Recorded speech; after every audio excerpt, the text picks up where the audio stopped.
Hello and welcome to the do's and don'ts of social media advertising. I'm so excited to be here speaking with you today and to be part of the very first The Lighthouse Social Media Summit. So thank you very much for having me. My name is Alison Battisby and I'm the founder of Avocado Social. We're a social media consultancy based here in the UK. I've got over 12 years of social media experience now, working for a wide range of brands, organizations, and also cutting my teeth managing communities too. So I've managed social media communities such as the Tesco Facebook page, the Brita Facebook page, the Pringles Facebook page, and also the Nokia Facebook page too. So today's session is predominantly about advertising across Facebook, Instagram, Twitter, LinkedIn, and TikTok. But of course, there are so many different areas of social media where you can advertise. We're going to be covering the following: the pros and cons of social media advertising. So whether you're new to it or whether you've already got started and are looking for some extra tips and advice, there's going to be plenty for you to take away from today's session. I'm going to be telling you a lot about the latest trends, algorithms, and best practice when it comes to your advertising campaigns in 2022. I will also be discussing what you can and cannot advertise. So there are some areas of restricted content or prohibited content on each of the social media sites. And throughout my presentation, there will be plenty of examples of great social media adverts that you can hopefully use as inspiration. We'll round off the session by discussing your return on investment of advertising, what metrics you should be looking at, and how to better your campaigns for next time. So let's get started. Well, let's start with why advertise in social media. I'm sure that you've all seen a social media ad at some point. And the giveaway when you see an ad is whether it has the word sponsored or promoted next to the business. So you can see the difference here with these examples. The first two, Squarespace and Whole Foods, were spotted on Facebook. And the third, the Airbnb ad, was on LinkedIn. They don't look that dissimilar, do they? But actually, there are many other places where you can advertise across social media, not only in the feeds, but also you could advertise in Reels, Stories, Marketplace, Messenger. You can advertise on YouTube as a pre-roll ad or perhaps in the listings. On Twitter, you could even become a promoted trend. And there's more placements coming out. Every week, it seems, the social media platforms are bringing out new areas for you to advertise. So why advertise? Well, if you're running a social media community, you may have realized over the last few years, it's getting harder and harder to reach your desired target audience. The sheer volume of content in social media makes it really competitive to be seen in the newsfeed. You might find that your reach, which means the total number of users you've been able to reach with your posts, is reducing ever so slightly year after year. You might find it harder to generate engagement, such as likes, comments, shares, saves, and video views. The algorithms are prioritizing content that generates engagement, which means there's even more competition to get noticed in the news feeds. And this is where advertising can really help, particularly if you've got a really specific desired target audience that you are looking to reach, or if you are happy to test out various different audiences to really find your sweet spot. There's lots of different ways that you can advertise, and I'll be talking you through a few strategies today. So here's an example of a Facebook page. I actually know the people that run this Facebook page. This is a charity here in the UK. And you can see that they're organic posts. So the posts which they do on Facebook, and we're looking specifically at Facebook Insights here, they reach a certain number of people. So that's the light orange there, the organic. This is where you're not paying to appear in people's feeds, but you're simply updating your Facebook page with content. The dark orange, however, suggests how many more people they're able to reach when they have an advertising campaign running. What we're not talking about here is boosted posts. We're talking about what's called an always-on ad campaign. And these are the longer advertising campaigns which you run through the dashboards, such as Ads Manager on Facebook.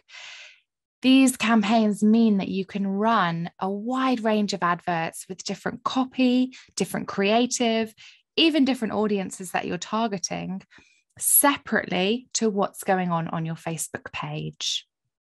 So you can see the impact that advertising is having for this particular charity. And when they don't advertise, they do really struggle to reach the right people. So why advertise in social media? Well, I've given you a few clues already. Great for capturing attention in those busy news feeds. If you're looking to drive awareness, if you want people to recognize your campaign, to watch a video, to engage with your message. Maybe you're looking to drive specific traffic back to your website. Maybe you're looking to make some sales or create some kind of conversion, like a job application or an email sign up. Maybe you're just simply looking to generate more engagement, like those likes, comments, shares, etc. You can target your exact desired audience online with ads. So you can be really specific about who you want to target. You can include and exclude certain audiences, and you can use some pretty clever targeting options, let's say. I hesitated there because they can also be seen as quite spooky as well. So you can get fairly targeted based on someone's online behavior.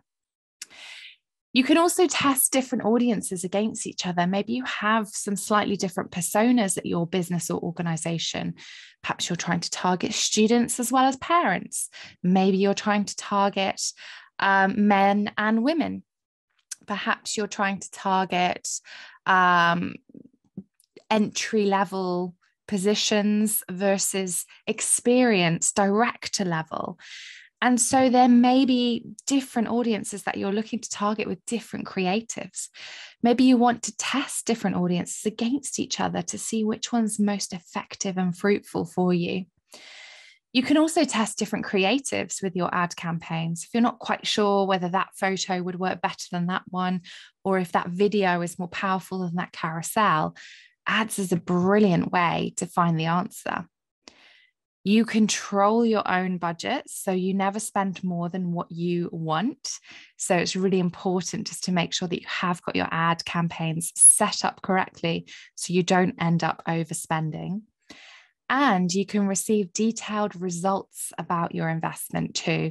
So you can find out some really juicy data about your audiences, creatives, etc., just by running these ad campaigns. So even if you use a small amount of budget, and I would say the absolute minimum I would spend for a campaign is about £200 for 2 weeks. So £100 a week essentially is the absolute minimum I would recommend spending. And that will at least give you some level of detail about your investment. The example you can see on the right there is HP advertising their printers on Twitter. And you can note that that is an ad there because it has the word promoted at the bottom of the ad. So that's the giveaway. That's how we know. Some other examples of ads, and you'll begin to notice them a lot more now across different platforms, is on Pinterest. We've got some ads here specifically for product. On TikTok, we're starting to see more and more ads appear that are driving awareness around particular campaigns, or perhaps even selling particular products too. And on LinkedIn, it's incredibly popular to advertise a B2B product or service. So you will see a lot of these sorts of ads, but also job advertisements as well. So let's just briefly talk about the cons of social media advertising. Well, the first is you do need to commit some sort of budget to advertising. It's not free. However, hopefully this is budget that you could unlock from perhaps other areas of the business, or you could start with small test budgets and then look to increase those as you prove the ROI of your campaigns. It does require resource to do it well. I would never advise a business to set up some ads, run them for 2 weeks and not look at them. You do need to be constantly optimizing the ads, checking in on them, making sure that they're running the way that you want them to, coming up with fresh creative or copy to make sure that your ads are fresh in the algorithms. If your ads aren't run correctly, it could damage your brand. So if something doesn't look good, maybe an ad is just showing too often. So that's called your frequency. And that's something to be aware of. If you have a frequency higher than 5, it's likely that you are starting to annoy people because you're appearing in their feeds too much. So that's something you really need to keep an eye on. We've, of course, got that risk of breaching GDPR. So if you are using any data to target specific audiences that you've collected as a business, such as website data, if people have visited your website, you can retarget them using advertising across the platforms. If you haven't correctly got their permission and they haven't accepted the cookies, then that's where you could be breaching GDPR. And it's the same with email addresses. All of the social media platforms allow you to upload lists of email addresses. They will then match those email addresses with users on their platform if they can. And that needs separate permission from your customers in order to be GDPR friendly. So there are a couple of things to be aware of there. If you are just targeting audiences based on their interests, their age, their demographics, that's absolutely fine because that's data that they have given the platforms. But as soon as it becomes your data that you're collecting, that's where you're breaching GDPR if you haven't got their permission. So really important just to be aware of that. It can also be quite difficult to track the success of your ads if you are measuring activity on your website using what's called a pixel. The pixel is a piece of code that sits on your website that you install into the HTML backend of your website. And this can be read by the social media platform. And it just simply allows the platform to be able to tell you more about what's going on with your investments. Are people clicking on your ads and then downloading something on your website? Are they purchasing? Are they applying for something? Are they doing that activity that you want them to do? Without that pixel, the platforms will only be able to tell you what's happened up to the point that the user leaves the platform. So if somebody sees your ad, watches the video in the ad, clicks on the link, and then leaves Facebook, for example, Facebook can only tell you what's happened up until the point they've left. So the pixel really helps to plug in the gap. However, last year we saw big changes happen with the pixel. So specifically for the Facebook pixel, you do need to now opt in to be tracked via a separate standalone Q&A box, which has popped up for Apple users. So in May 2021, there was a big privacy update for Apple users. So if you use an iPhone, you'll hopefully know what I'm talking about, where you're now asked if you want to be tracked by an app when you're using it. And unfortunately, a huge amount of people have opted out of this tracking on Facebook. I say unfortunately because as a marketer, this makes it quite difficult to understand what people are doing once they've got to a website. It's thought that 96% of US users have opted out of app tracking in iOS, so in an Apple device on Facebook. So this means that if your audience uses an Apple device, it's likely you won't then be able to see what they've done once they get to your website. This is also rumored to be happening this year for Android users too. So that means the Pixel, as we know it, is probably going to become less and less powerful, less and less useful. So Facebook, I know, are working on other ways that they can provide that data for marketers, but it's something to be aware of. You may not be able to track every single purchase or every single conversion that's happened on your website, which can make it really tricky for measuring ROI. So it's all about thinking outside the box. What would that last click be on your website or on the ad? And how could you measure that? So this is something I'm working with for a lot of clients, or working on for a lot of clients at the moment, and is constantly changing as well. So if you have any questions about that, I'm happy to answer them or have a go at answering them in our panel session a little later on. Well, let's go back to some of the best practice tips that I've got to share with you for this year.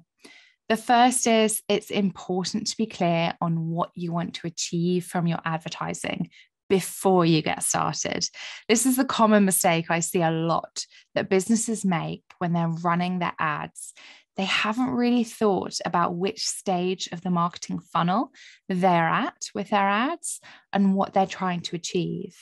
So here's the typical marketing funnel where you move from awareness down to consideration through to conversion. So many organizations that I speak to have gone straight in with the conversion. They're trying to use paid advertising to drive a conversion, which is, ultimately all of our goals. But often they haven't really done any awareness first. So if a user saw their ad, let's say they were selling a pair of jeans, I probably wouldn't buy this pair of jeans because I've never heard of the company before. So you need to start at the top of the funnel. You need to start with your awareness piece. How are you going to drive as much awareness as possible for your brand, for your logo, for your campaign?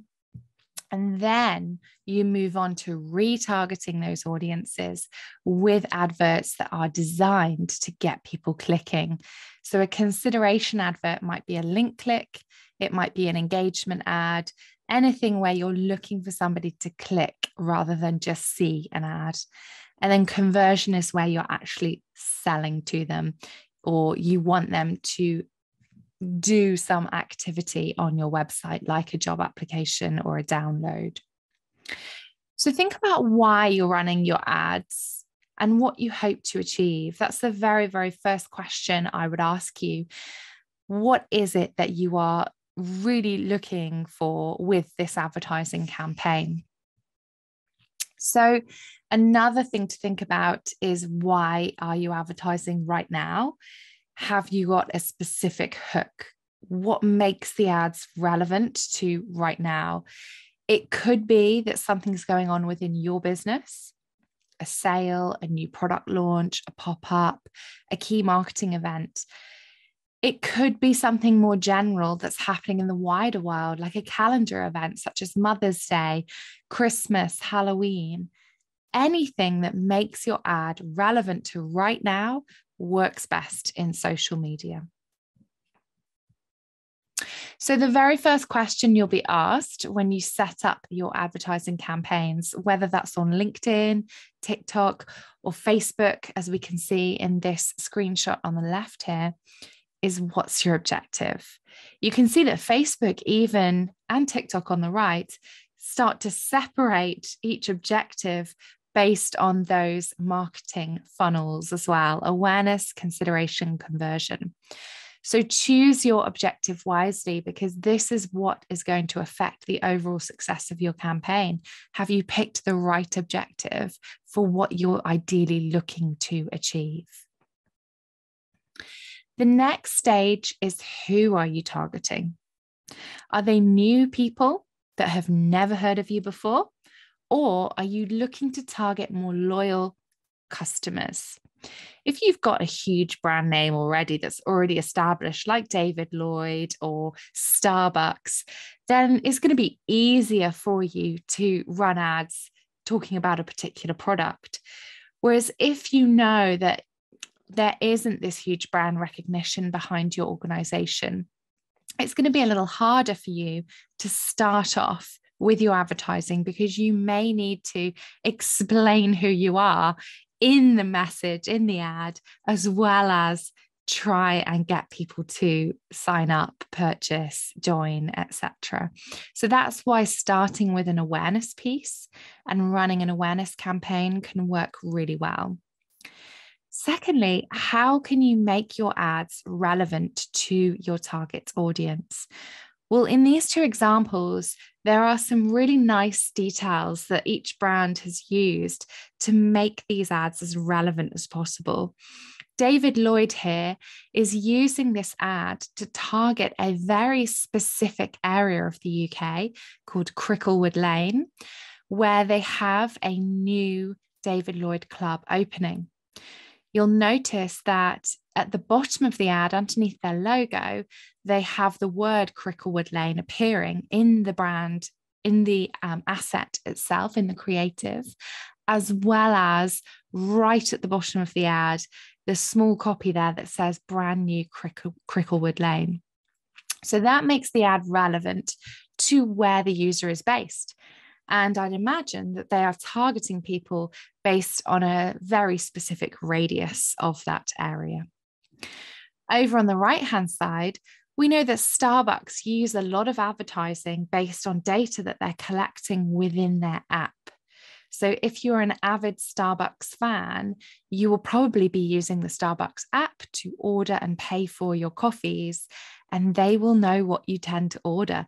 So if you're using an alternative milk or a dairy-free milk a lot, they probably can assume that you have particular dietary requirements. So they will be using this data and matching that against data that Facebook has about people as well, to ensure that they're showing the most relevant ads to the most relevant audience. And that's best practice.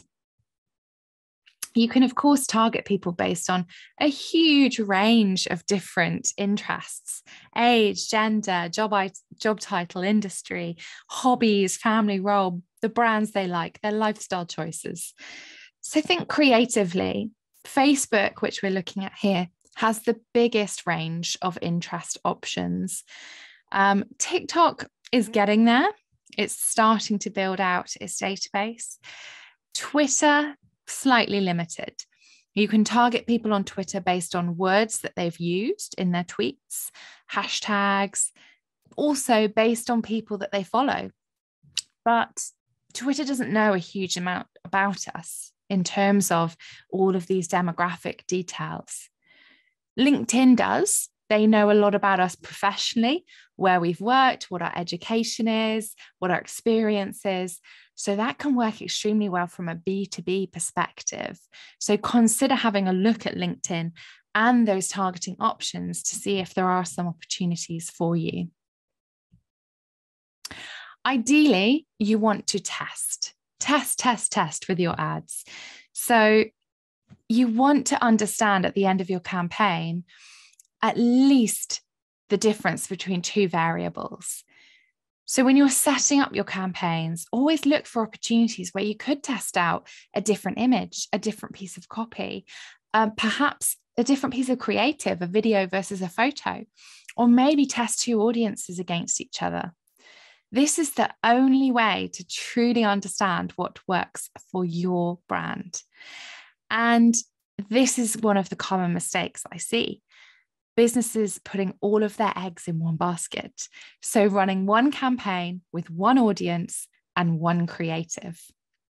In this example, you can see that the same piece of creative, this graphic, has been created, but the copy on the ad is slightly different. So in this case, PwC will have learnings about which call to action, which copy here was the main driver of traffic to their website here. So have a think about how you could test different variables, and what kind of learnings you're looking for with your campaigns. Budget-wise, you can decide exactly how much you want to spend. I think one of the questions I get asked most commonly is, how much do I need to spend on my social media ads? Well, you choose. It's up to you. I would always suggest using a small test budget and then increasing that as you learn more about how your ads are running. You can also choose whether you're charged on a cost per click, which will be by default, or cost per impression, CPM basis. I think cost per click personally is the better one to use here, because you're only paying if somebody actually engages with your ad. But you might use cost per impressions if you're simply looking for mass reach, or perhaps even mass awareness as well. You can decide on a lifetime budget or a daily budget. So those are things that you can choose when you're setting up your ads. Also, you can choose exactly how long your ads will be live for, when they go live, and when they finish. So as I said, it's best to learn what works before you then increase your budgets. Again, another mistake that I do tend to see quite regularly is spending all of the budget in one go. Whereas using a few £100s to begin with, getting your learnings and then increasing is a really good way to go, particularly if you're new to advertising. So let's talk briefly about what you can and cannot advertise. Well, each of the social media platforms does have slightly different rules. So my best piece of advice for you is to first of all understand which social media platforms you wish to advertise on. And then you can actually just Google their advertising policy. So you can put in Pinterest advertising policy, Facebook advertising policy, etc., and you will find the right pages. There are some common things that cannot be advertised. The obvious ones: anything illegal, adult products, dating products are prohibited on Facebook, recreational drugs, personal health products, so anything that promotes things like diet.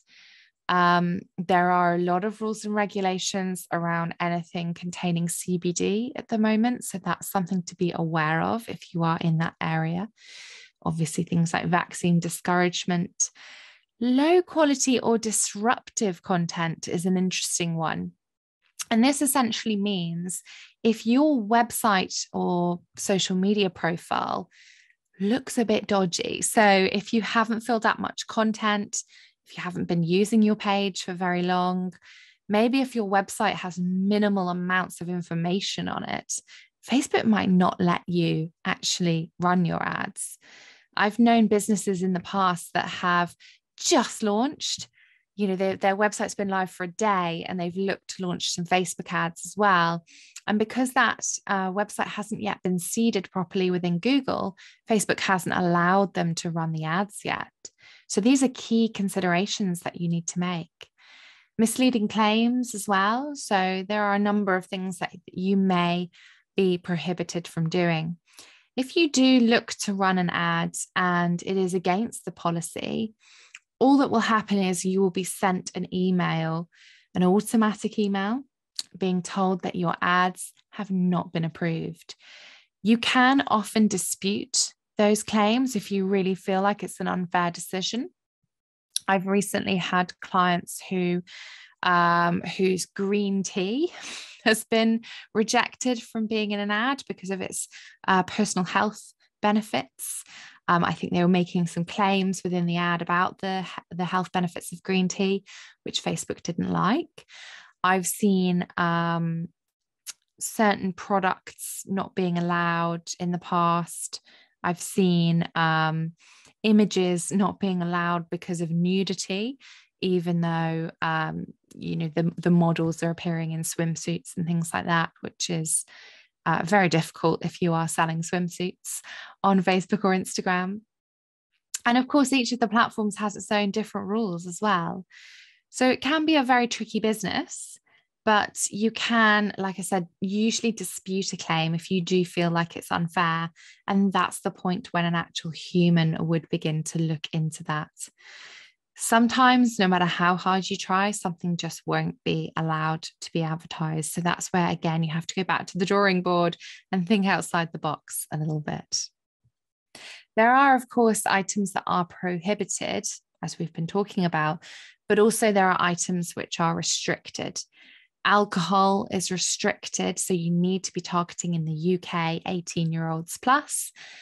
Gambling is the same. I think those are the main ones, but obviously adhering to the country rules of the country where you are advertising to is important. So let's now talk about designing ads that convert. So the designing process is actually one of my favorites when it comes to setting up your ads.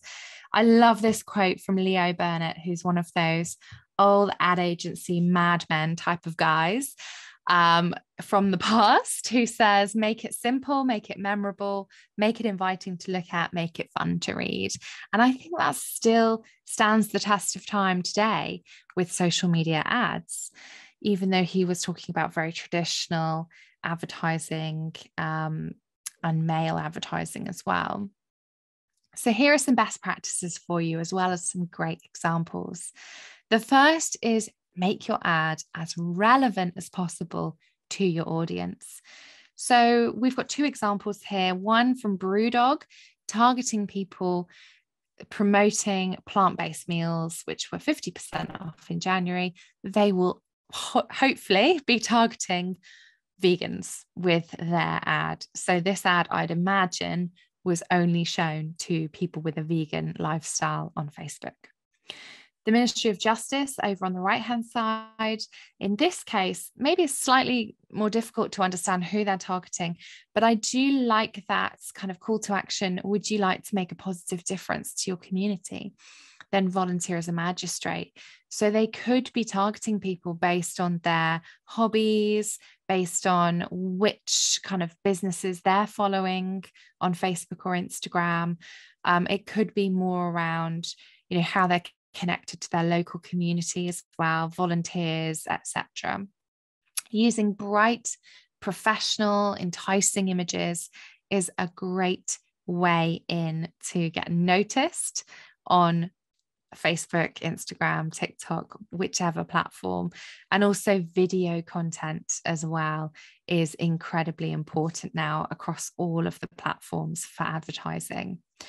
It works well if it's short and eye-catching. So most of the social media platforms will recommend that in an advert, which is slightly different to what you're posting on your page, you do keep your videos shorter than 45 seconds if possible.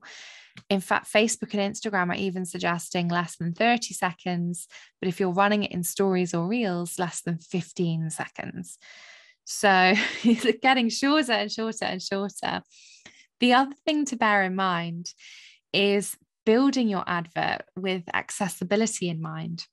I love this quote, build for sound off, delight with sound on.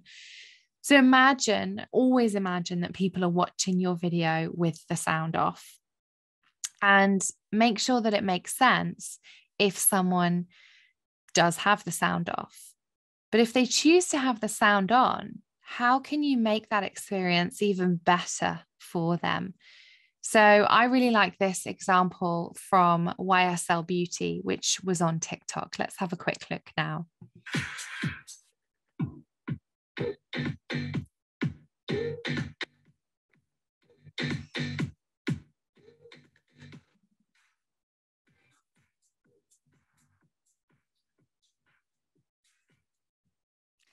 So you can see there, the ad itself would still make sense with the sound off. There's plenty of information and fast moving insight there to keep me engaged. But if I have the sound on, it makes it even more engaging for me. It's very TikTok friendly. Here's another example, the University of Manchester over on Facebook, using this particular video to promote course applications. My name is James, and I'm the dedicated course advisor for the online part-time postgraduate certificate in skin aging and aesthetic medicine.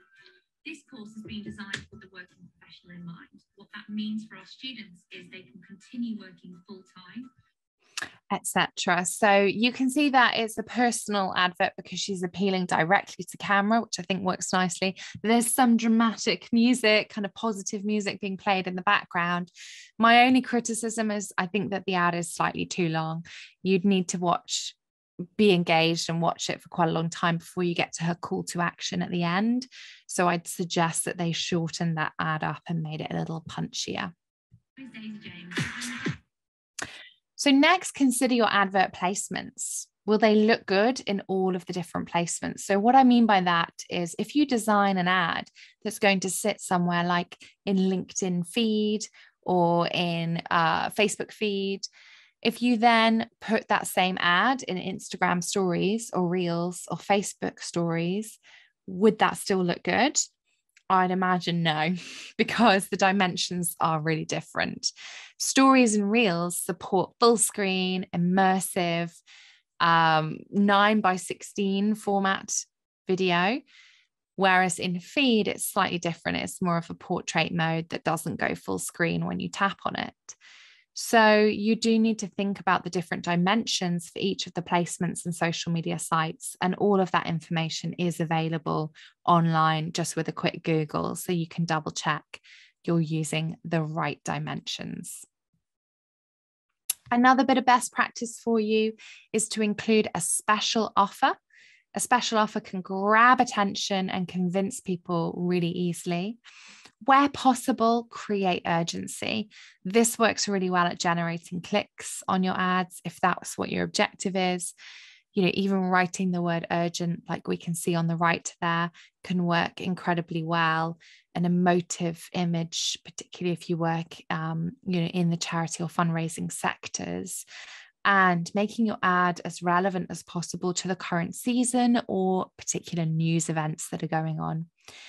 On that note, if you do have an ad campaign that's running and you suddenly feel like it might not be so relevant or might even be seen as damaging to your brand, you can absolutely pause that in real time, as many businesses have chosen to do at the moment with the crisis that's happening in Ukraine. So the one thing that I will say, and I think I've already said this, is keep an eye on your campaigns. Don't just let them run and kind of hope for the best. You want to be making sure that you've got a process for checking in on your ads. You're not leaving them on too long, and they are converting in the way that you had hoped. If they're just not working at all, you may even make the decision to pause them until you have improved your creative, for example. You will always get access to the ads dashboard on any platform that you're on, whether that's Twitter, LinkedIn, Facebook. All of your Instagram ads are also run in this section called Facebook Ads Manager as well. And this is where you'll be able to see exactly how many people you're reaching, how much you've spent, how many impressions you've gained, and how many link clicks, if that was your objective. In fact, you get a huge amount of data in this section, and my advice would be to actually customize your report, which I'm going to tell you how to do in just a second. These are probably the most typical metrics that I would look at for the success of an ads campaign. Obviously, again, it's down to your objectives. How many people have been served your ads, so your reach? That's really important. How many times have your ads been shown? Impressions. How many video views have you achieved if your ad had a video? How many clicks are you getting on the ad itself? And also, how many clicks are you getting through to your website? This is called link clicks in Facebook. Are you looking for particular conversions on your website? And if so, how many are you getting? You can use that pixel we mentioned earlier to get you some of the data, but remember, anyone who opted out of the iOS tracking will not be able to be tracked within that conversion figure.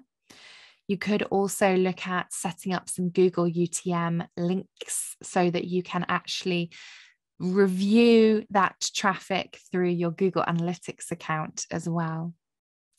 You might wish to look at engagement, your clicks, your likes, your comments, your shares, your retweets, your saves, anything that's actually happened on the ad itself. You may look at how many new followers or new likes you've generated for your overall pages. And of course, you'll want to be looking at the total amount you've spent and the amount spent per result. So per click, per video view, per reach, etc. At the end of the day, you want to then create some benchmarks for yourself so that you know how much it generally costs you to generate a click to your website or to reach, say, 1,000 people with your ads. And once you've established these benchmarks, you can then measure your future activity against your previous. That's far more beneficial than looking at things like the average cost per click on Facebook, because there are just so many different industries running ads for different purposes. So it's not actually that useful. So you can customize your reports on most of the social media ads platforms. I think the best one to use is Facebook, just because it's so easy. You click customize columns and you just tick box all of the columns you want to see in your report. Remember to tick that box at the bottom left, save as preset, and apply that, and you'll get the measurement experience that you want every time you log in to your ads manager. Also, don't forget to optimize your ads. You should be looking at those results based on things like age, gender, device, location, time of day that they clicked, perhaps even, where they clicked, the placement. Was it in newsfeed? Was it in stories? Was it in reels? So there's a huge amount of data that you can crunch within the ads manager. And again, easiest to do this on Facebook. I don't think many of the other dashboards allow you to get so granular with your ads. So let's finish off by talking about some common mistakes that I do tend to see. The first is that your adverts have a weak proposition. It's unclear what you want me to do, or there's too much information for me to read, so I'm just going to skim past it. Your adverts are targeting an audience which is either way too niche or far too broad. So it's quite difficult to get that sweet spot right first time, which is why testing can be so useful. Adverts are using the incorrect placements. The number of times I've seen ads that have been designed for the feed showing in stories and it looks rubbish. So do be really aware which placements you are running your ads on, and also just try to understand whether you're using the right dimensions, whether the ad video is the right length. So a lot of consideration to be made around your creatives. Another one I see a lot is the wrong metrics are being analyzed for success. Maybe somebody's just looking at their followers or their likes.